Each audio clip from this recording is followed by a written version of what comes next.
আজকের এই ভিডিওতে আমি শো করব কিভাবে আমি আমার এই পুরনো 400 টাকার জুতাকে পুরা একটা ফ্লোরাল জুতায় পরিবর্তন করতে পারি। তো সবার আগেই আমি নিয়ে নিলাম অ্যাডহেসিভ গ্লিটার পেপার। যেহেতু আমার জুতার রং ব্ল্যাক, তো আমি ব্ল্যাক পেপারই ইউজ করছি।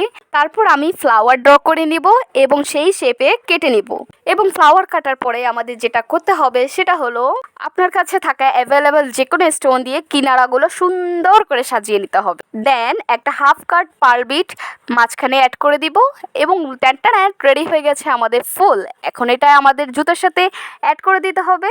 সুন্দর মতো এর পিছনে থাকা কাগজটা খুলে জুতার সাথে লাগিয়ে দিতে হবে। তবে অবশ্যই এটা খুব ভালো মানের গ্লু ইউজ করে লাগাতে হবে, না হলে দেখবেন হাঁটতে হাঁটতেই ফুলগুলো উঠে যাচ্ছে। তো এরই মাধ্যমে রেডি হয়ে গেল আমাদের এই জুতা। আমাদের ফ্লোরাল শুজটা একদমই চমৎকার। তো আপনার কাছে কেমন লেগেছে আমাকে কমেন্ট বক্সে জানান এবং ভিডিও ভালো লাগলে লাইক অ্যান্ড সাবস্ক্রাইব করুন।